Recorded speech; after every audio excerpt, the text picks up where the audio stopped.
अस्सलाम वालेकुम, नमस्कार, आदाब। मेरा नाम है शाहजुद्दीन और मैं प्रबोधन एजुकेशन में आपका स्वागत करता हूँ। ये हमारी यूजीसी नेट की टर्मिनोलॉजी चल रही है और इसी सीरीज में ये जो है 5वीं वीडियो है जिसका टॉपिक है पैरामाउंस। ये हमारे चैनल का नाम है प्रबोधन एजुकेशन, ये हैंडल का नाम है।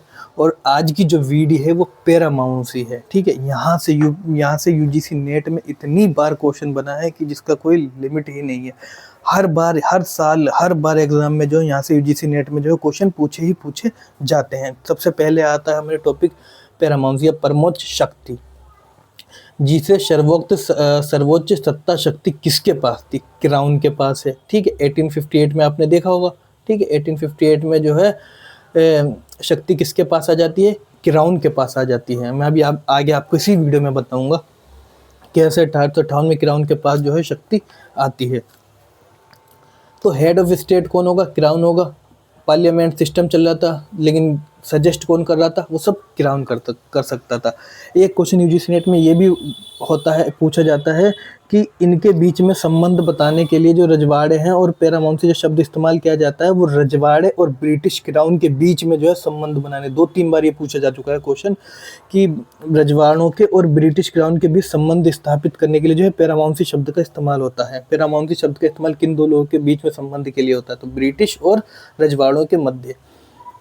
तो एक राइटर थे हमारे, ठीक है। एक राइटर कौन थे हमारे? ली वॉर्नर।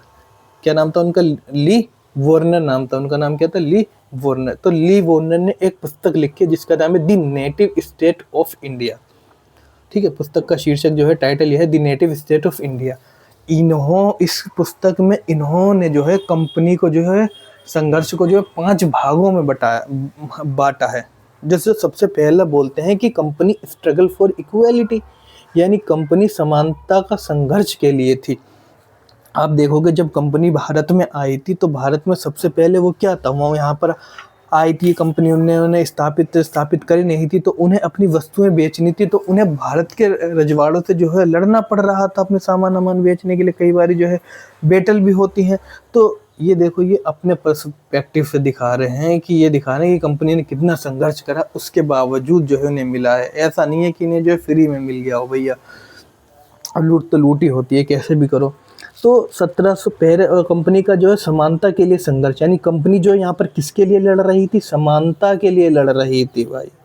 किस लिए लड़ रही थी? कि हमें व्यापार करने दो, यहाँ पे आराम से हमें यहाँ पर सब करने दो। तो कंपनी समानता के लिए लड़ रही थी।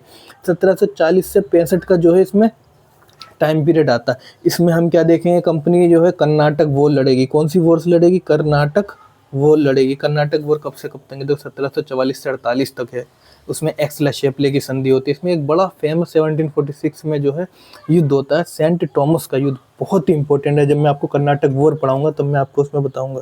तो 3 कर्नाटक वॉर लड़ी जाती हैं 1744 से 48 तक। एक्सला शेपले की संधि पर खत्म होता है 1749 से तुम्हारा 1753-54 तक जाता है। और उसमें 1754 में जो है पांडुचेरी की संधि होती है। फिर 1756 से 1763 में लड़ा जाता है। और 1763 में क्या होती है? पेरिस की संधि होती है। 1763 में ध्यान रखना, ये पेरिस की संधि होती है। इसमें जो है फ्रांस अपने साम्राज्य कहाँ पर खो देता है? अमेरिका में खो देता है। कनाडा की साइड में कहाँ खो देता है? अपना साम्राज्य खो देता है। ब्रिटेन उस पर जीत हासिल कर देता है। और दूसरी तरफ अगर हम इधर भारत के संदर्भ में देखेंगे तो इसके 20 साल बाद मैंने आपको बताया था 1783 में वो भी पेरिस की ट्रीटी होती है। इसमें जो है अमेरिका में ब्रिटेन अपना साम्राज्य खोएगा और भारत में जो है फिर वो अपना करेगा। इसी के बाद में क्या आएगा? 1784 में पिट्स इंडिया एक्ट। अगर आपने चार्टर वाली वीडियो नहीं देखी तो आप उसमें जाके देख लीजिए। तब मैंने उसमें आपको बताया है कि पेरिस की संधि कब हुई थी। 1783 में 2 संधि हुई हैं, एक 63 में हुई है, उसके 20 साल बाद 83 में। यहाँ पे फ्रांस अपना साम्राज्य जो है पश्चिमी देशों में यानी कि अमेरिका कनाडा में खोता है और दूसरी बार में ब्रिटेन अपना खोता है। अमेरिकी वॉर ऑफ इंडिपेंडेंस 1776 में होती है। तो इसके जो है इतने चरण। बैटल ऑफ प्लासी, इसमें क्या देखेंगे कंपनी ने? बैटल ऑफ प्लासी लड़ा 1757 में। बैटल ऑफ बेदारा 1759 में। ये पूछा जा चुका है पेपर में कई बार। वोंडीवोस तो भी हाल ही में पूछा गया था। बैटल ऑफ वोंडीवोस 1760 में। बैटल ऑफ बक्सर 1764 में आएगा। देखो 1764 करना है यहाँ पे। बैटल ऑफ बक्सर 1764 में। और 1765 में ट्रीटी ऑफ इलाहाबाद हुई थी, जिसमें मैंने आपको दीवानी बताई थी। दीवानी का मैंने आपको पूरा process drain of wealth theory में। अब आपको दीवानी से कोई दिक्कत नहीं हुई, क्योंकि इसमें दीवानी होता है भू राजस्व इकट्ठा करना। मैं इससे पहले वाली वीडियो में आपको पूरा बता चुका हूँ कि कैसे कैसे उन्होंने ड्रेन ऑफ वेल्थ के माध्यम से जो है दीवानी की रही थी। तो पहला फेस इन्होंने क्या बनाया, कंपनी स्ट्रगल फॉर इक्वेलिटी। इसमें बेसिकली ध्यान रखना है कि कर्नाटक वॉर होंगी हमारी, बैटल ऑफ प्लासीज होंगी, battle of Bedara, battle of Wandiwash and battle of Buxar, ये इंपॉर्टेंट बैटल है इनकी होती है। फिर उसके बाद 1765 में इन्हें यहाँ की दीवानी मिल जाएगी। अब क्या होगी, भारत में एक लूट का दौर शुरू हो जाएगा, क्योंकि भारत से जो है अंधी लूट करके धन का निष्कासन की प्रक्रिया आरंभ होगी, जो कि मैं दादा भाई नौरोजी ने बताया था, और इसी के संदर्भ में उन्होंने विऔद्योगीकरण का सिद्धांत दिया था। अब जो दूसरी इन्होंने पॉलिसी बताई थी, उन्होंने क्या कहा, दी पॉलिसी ऑफ रिंग फेंस। अब घेरे की नीति, घेरे की नीति थी क्या, देखो 1793 में मैं आपको बताया था सहायक संधि आई थी, और इसका जो एक्सटेंशन हमें पता है कहाँ देखने को मिलेगा, जो 1798 में क्या आएगी, सहायक संधि आएगी, जिसे इंग्लिश में कहते हैं सब्सिडरी अलायंस। अब सहायक संधि पर हस्ताक्षर करने के बाद जो है रजवाड़े जो है, जो भारत के जो रजवाड़े थे, वो अपने ही राज्य में अपनी सेना नहीं रख सकते हैं। अब उन्हें सेना कौन प्रोवाइड कराएगी, ब्रिटिश। लेकिन उस सेना का खर्चा कौन उठाएगा, भारत वाले उठाएंगे। अगर किसी विदेशी, किसी दूसरे रजवाड़े से उन्हें कोई भी अगर करना है समझौता, तो वो किस पूछते करेंगे, ब्रिटिश से करेंगे, बिना उसके नहीं कर पाएंगे। तो इस पॉलिसी ऑफ रिंग फेंस का जो है एक्सटेंशन क्या आता, सहायक संधि। क्या है इसकी एक्सटेंशन, सहायक संधि जो है इसकी एक्सटेंशन है पॉलिसी ऑफ रिंग फेंस की। तो अब ये क्या करते थे, जैसे मान लीजिए कोई राज्य है, उसने इनकी अधीनता स्वीकार नहीं की है, तो ये क्या करते थे, जिन राज्यों से इन्होंने जो है अपनी सहायक संधि पर हस्ताक्षर किए, तो उसके आसपास के क्षेत्र को उसी से घेर देते थे। यानी जो तो शत्रु राज्यों को मित्र राज्यों से घेर देना, यानी जिस देश की ब्रिटेन से, जो भी ब्रिटेन का शत्रु था, ब्रिटेन का जो भी देश शत्रु था, तो उससे क्या करते थे, अपने मित्र राज्यों से जो है उसके आसपास इर्द गिर्द घेरा बना देते थे। तो इसी को बफर स्टेट कहा जाता है। देखो बफर स्टेट में आपको बताता हूँ होता क्या है। अब बफर स्टेट में अब आप देखोगे तो इंडिया है, इंडिया और नेपाल के बीच में, वो इंडिया और चाइना के बीच में जो नेपाल एक बफर स्टेट है, क्योंकि दो बड़े राज्यों के बीच में एक छोटा राज्य होता है जो उनके बीच जो है संघर्ष को जो है रोकता है, डायरेक्ट जो है संघर्ष नहीं हो पाता। अब नेपाल को अगर देखोगे तुम, भारत के मैप में तुम नेपाल को देखोगे, अगर जैसे मैं इंडिया का अगर मैं ऐसे बना देता हूँ, तो अगर तुम देखोगे ये नेपाल है, और ये इसके ऊपर में यहाँ पर क्या है, तिब्बत, ये यहाँ पर क्या है, तिब्बत। अब तिब्बत पर जो है चाइना ने अपना कंट्रोल स्थापित कर लिया। अब तिब्बत पर कंट्रोल करने के बाद में ये वाला हिस्सा और इधर अरुणाचल प्रदेश का हिस्सा है, ये कॉन्फ्लिक्ट में हमेशा रहता है। आपने न्यूज़ में देखा होगा कि अरुणाचल प्रदेश की सीमा में चीन इतने किलोमीटर घुस गया है, चीन जो है अक्साई चीन लद्दाख के एरिया में इतने किलोमीटर घुस गया है। तो ये घुस क्यों रहा है, क्योंकि वहाँ पर बफर स्टेट जो है अब इंडिया के कंट्रोल में नहीं, चाइना के कंट्रोल में, तिब्बत पर उसने अपना रूल कर लिया। अब नेपाल आ रहा है तो ये राज्य जो है सुरक्षित बच जाता है। तो बफर स्टेट का मतलब होता है दो बड़ों राज्यों के बीच में एक छोटा राज्य। अगर कोई भी कभी भी विदेशी आक्रमण भारत पर करता था, तो उसमें जो है अवध जो स्टेट है, अवध जो भारत के क्षेत्र में, अवध कहाँ पड़ेगी, यहाँ उत्तर प्रदेश में, ये इधर पड़ेगी अवध। तो जब उधर से कोई आक्रमण करेगा, तो आक्रमण करने के बाद में बफर जो है इधर बंगाल के लिए क्या करेगी, यही बफर स्टेट का काम करेगी। आगे मैं डिटेल में आपको बताऊंगा बफर स्टेट अवध के बारे में। तो घेरे की नीति का एक्सटेंशन क्या था, सहायक संधि। सहायक संधि से इन्होंने क्या करा, अपने मित्रों को बनाया, अपने दोस्तों को बनाया। अगर जो भी राज्य इनकी नहीं मानता था, उसको जो है अपने मित्र राज्यों से घेर देते थे और फिर करते थे। तो अब मैंने आपको बताया था 1757 से 1813 का जो टाइम पीरियड था, इसमें ये क्या करेंगे, अधिक से अधिक राजस्व का भू संग्रहण करेंगे और उसका जो बड़ा भाग भारत के व्यापार में निवेश करेंगे। तो इनका मेन जो मोटिव होगा क्या होगा, वो केवल और केवल भारत में जो है युद्ध को टालना होगा। क्योंकि अगर ये युद्ध करेंगे तो जो है इनका दायित्व बढ़ेगा, जिम्मेदारी बढ़ेगी, और दायित्व बढ़ जाएगा तो इनका खर्चा ज़्यादा होगा। लेकिन इन्हें खर्चा ज़्यादा तो करना नहीं है। पहले वाणिज्यिक चरण में इन्हें क्या करना है, भारतीय व्यापार में निवेश करना है, ताकि ये जो है क्या करें, ब्रिटेन में ले जाके भारत के पैसों से भारत की वस्तुएं ब्रिटेन में ले जाएं और वहाँ पर जाकर बेचें। तो इसलिए ये लड़ाई करेंगे, लड़ाई जो है बहुत कम करेंगे, ठीक है। तो लेकिन जब ऐसी स्थिति आ जाएगी कि जहाँ पर लड़ाई को टाला नहीं जा सकता है, वहाँ पर इन्हें लड़ाई करनी पड़ेगी। जैसे कि इस पीरियड में हम कुछ लड़ाई देखेंगे। जैसे 1767 टू 1769 प्रथम आंग्ल मैसूर होता है। इसमें जो ट्रीटी होती है हमारी, तो अगर आपको देखनी हो तो देख लेना, बाकी मैं डिटेल में तो पढ़ाऊंगा। तो इसमें जो होता है हमारी मद्रास की संधि होती है, ठीक है। 1782 टू 1784 में 1780 से 84 में हमारा दूसरा आंग्ल मैसूर युद्ध होता है। अगर इसमें देखेंगे तो हमारी कौन सी ट्रीटी होगी, तो इसमें आ जाएगी ट्रीटी ऑफ मद्रास की, और इसमें आ जाएगी ट्रीटी ऑफ मंगलोर, ठीक है, ट्रीटी ऑफ मंगलोर, तो यानी मंगलोर की संधि आ जाएगी। तो तीसरा जो होगा इसमें रंगपट्टनम की रंगपट्टनम की संधि आ जाएगी, और 1799 में सहायक संधि के तहत जो इसे मिला लिया जाएगा। अगर सबसे पहला राज्य पूछा जाए सहायक संधि के तहत मिलाया गया था, तो वो हैदराबाद का निजाम था, विले, उसने जो है वो करा था 1798 में, ठीक है। फिर उसके बाद में 1798 में सहायक संधि में जो है कौन मिलाया गया, चतुर्थ आंग्ल मैसूर युद्ध में जो है हमारा दूसरा राज्य मिलाया जाता है, मैसूर राज्य जो होता है, ठीक है। 1988 में हैदराबाद ने विलय किया, फिर उसने किया। ये तो हमारी सारी, आंग्ल का मतलब होता है ब्रिटिश, कभी आप अगर कन्फ्यूजन हो, और मैसूर का मतलब होता है जो हमारा टीपू सुल्तान और उसके बाप जो था हैदर अली थे फादर, उनके बीच का जो साम्राज्य था। तो ये first second fourth major war हुई है उनके बीच में, टाइम पीरियड है, ये ट्रीटीज हैं। और फर्स्ट एंग्लो मराठा वॉर 1775 से 1782 में हुई है, ठीक है। तो इसमें भी जो है 1782 में एक ट्रीटी देख लेते हैं, सालाबाई, ठीक है। बाकी हुई तो 1775 में सूरत की संधि है, 1776 में जो है पुरंदर की संधि होगी, 1779 में बड़गांव की संधि होगी। इनका यूजीसी नेट में क्रम पूछा गया है, इनका यूजीसी नेट में के पेपर में जो है इनका क्रम पूछा गया है कि सूरत की संधि कब हुई है, पुरंदर की संधि कब हुई है। एक पुरंदर की संधि शिवाजी के साथ भी हुई है, लेकिन वो यहाँ पर नहीं है। यहाँ पर जो है दूसरी पुरंदर की संधि है, एक 75 में होगी, फिर एक 76 में होगी, फिर एक 1779 में होगी बड़गांव की संधि, फिर उसके बाद जो होगी 1782 में होगी सालाबाई की संधि। अब सालाबाई की संधि का इतिहास में बहुत ही ज़्यादा महत्वपूर्ण है, क्योंकि इनका जो है कॉन्फ्लिक्ट जो होता, ठीक है, यानी मराठास और एंग्लो यानी ब्रिटिश के बीच में जितना भी कॉन्फ्लिक्ट था वो 20 साल के लिए जो है संधि होगी कि 20 वर्षों के लिए अब ये जो है रुक जाएगा। अब 20 साल तक कोई भी इनके बीच में युद्ध होगा नहीं, इसलिए जो है ब्रिटेन भारत में अपना साम्राज्य विस्तार करने में और ज़्यादा आगे निकल जाएंगे, क्योंकि इनके और बीच में 20 वर्षों की ट्रीटी हो गई कि अब ये दोनों एक दूसरे के जो है हजड़े में टांग नहीं अड़ाएंगे, लड़ाई नहीं करेंगे।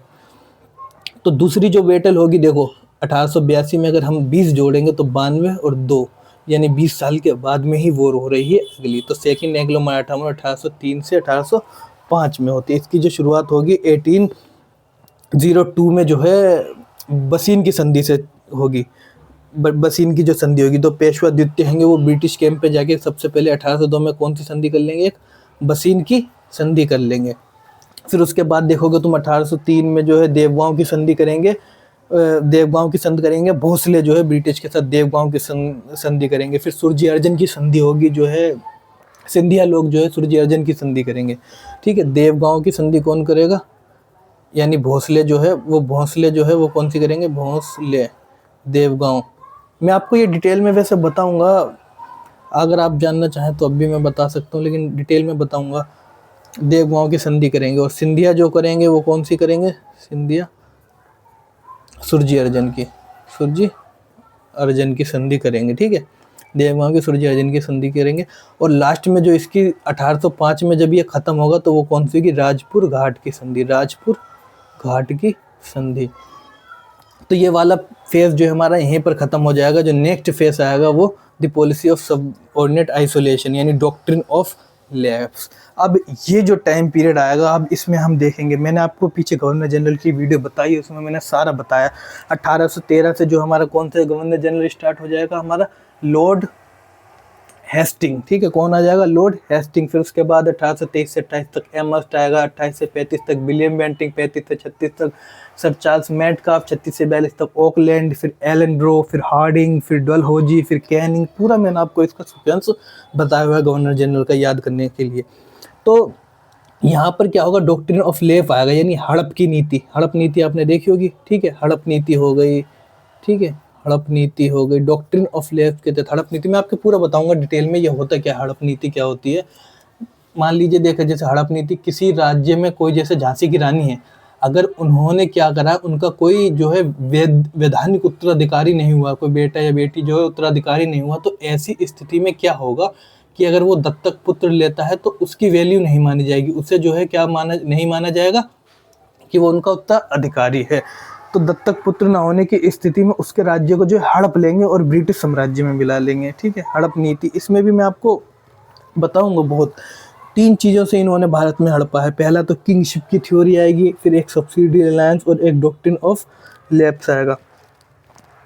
तो अधीनस्थ पृथक्करण की नीति देख लेंगे 1358 तक। मैं आपको पूरा डिटेल में बताऊंगा, क्योंकि ये पूरा जो है इंडस्ट्रियल फेज है हमारा, इसमें जो है इतने युद्ध होंगे, इतने सुधार होंगे, नई शिक्षा नीति देखी जाएगी, लॉर्ड मेकाले आएगा, सिंध इंद छोड़ा ही नहीं जाएगा, डलहौजी तो मतलब कि एक जो है विलय की चरम सीमा पर पहुंच जाएगा, इतने करेगा, जैतपुर, संबलपुर, नागपुर, झांसी सबको विलय कर लेगा, सिक्किम, लोअर बर्मा।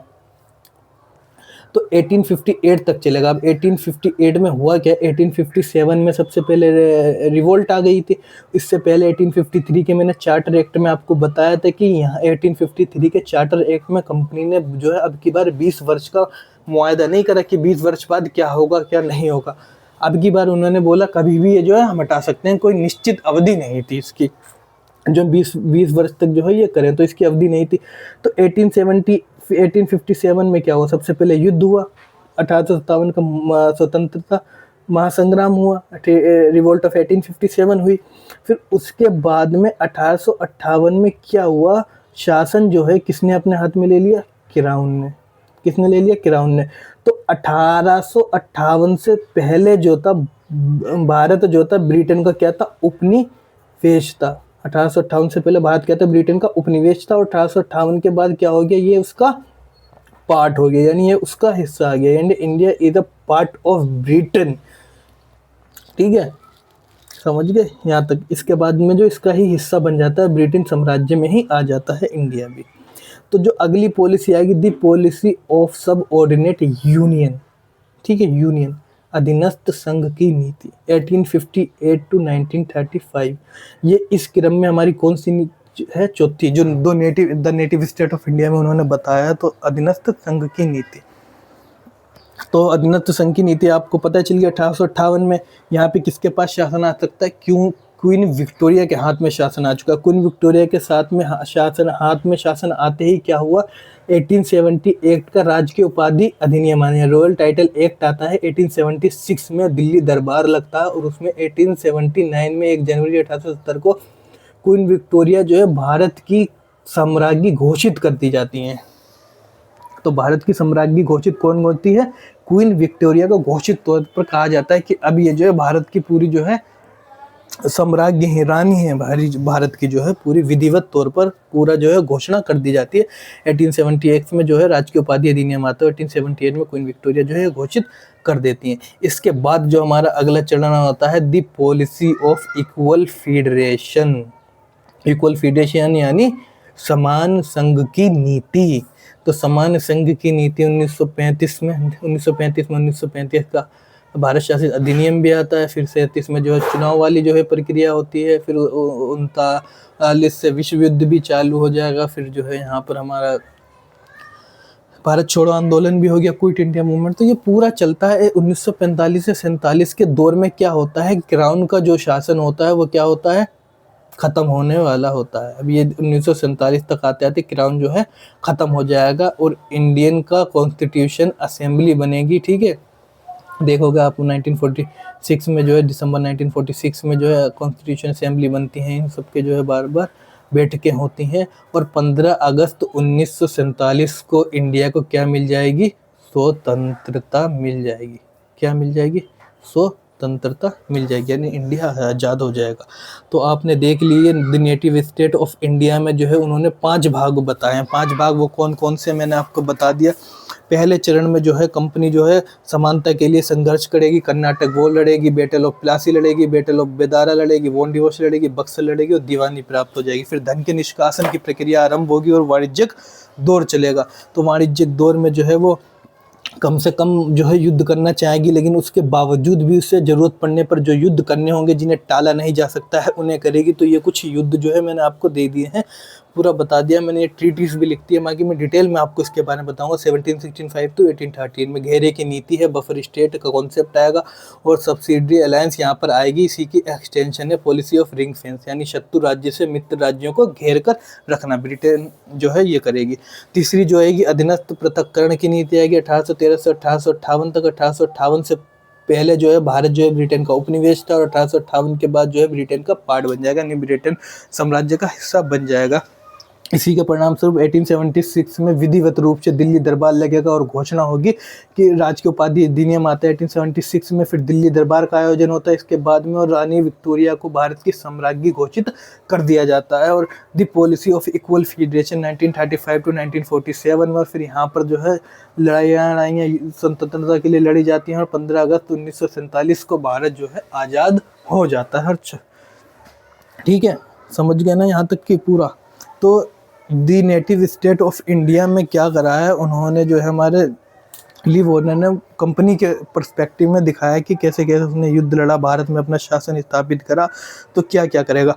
लेकिन मैं आपको जब हिस्ट्री पढ़ाऊंगा तो मैं बताऊंगा इन सब में जो है भारत में जितना भी परिवर्तन हो रहा है, जो सामाजिक परिवर्तन होता है, सांस्कृतिक परिवर्तन हो रहा है, राजनीतिक परिवर्तन हो रहा है, इन सब में ब्रिटिश का हित छिपा हुआ था। वो जो भी काम कर रही थी वो अपने औपनिवेशिक हित को ध्यान में रखकर कर रही थी, क्योंकि ब्रिटेन अगर भारत में मुस्कुराएगी भी तो उसमें उसका औपनिवेशिक हित निहित है। वो कोई भी भारत जो है फ़ायदे के लिए नहीं करेगी कि हमारा कुछ इससे फ़ायदा हो जाए। तो अगर आप अगली जो हमारी वीडियो होगी वो स्वदेशी से संबंधित होगी। ठीक है, किससे संबंधित होगी? स्वदेशी से संबंधित होगी, और स्वदेशी से संबंधित होगी। और मैं आपको इसमें अगर हो सका तो मैं आपको अधिवेशन भी कवर कर दूंगा, कलकत्ता अधिवेशन हो गया। ठीक है, तो ये भी मैं आपको कवर कर दूंगा। वरना जो है हम पूरी जो वीडियो किसके ऊपर लेंगे, स्वदेशी के ऊपर। मैं आपको स्वदेशी के बारे में बताऊँगा डिटेल से। तो ये हमारी यूजीसी नेट की टर्मिनोलॉजी से संबंधित वीडियो है। अगर आपको जो है वीडियो को समझने में या कोई भी वीडियो बनाने में कुछ बोलने में गलती हो गई हो, या फिर कहीं पर जो है हो सकता है कई बार हम बोलने में जो है डेट गलत कर देते हैं, तो अगर आप कोई भी गलती लगी हो तो आप कमेंट सेक्शन में जो है उसे मेंशन कर सकते हैं। अगर मुझे सही लगेगा तो मैं उससे आपको बता दूंगा कि ये सही है कि नहीं है। बाकी जो है अगर आपको वीडियो अच्छी लगी तो अपने दोस्तों को जो है, अपने मित्रों तक जो है, सबको जो है शेयर करें और उस वीडियो का लाभ जो है सबको पहुँचाएँ। बाकी आप जुड़े रहिए, हम पूरा यूजीसी नेट को जो है प्रॉपर सिलेबस में आपको पूरा पढ़ाऊंगा और पूरा जो है एंशिएंट, मिडिवल, मॉडर्न हिस्ट्री एक सीक्वेंस वे में समझाऊंगा, ताकि आपको जो है सोचने का, समझने का तरीका बदल जाएगा। ठीक है, बाकी तब तक कि हम नेक्स्ट वीडियो में मिलते हैं, और अपने दोस्तों तक ये जो है वीडियो ज़्यादा से ज़्यादा शेयर करें। तब तक कि मिलते हैं नेक्स्ट वीडियो में। जय हिंद, जय भारत।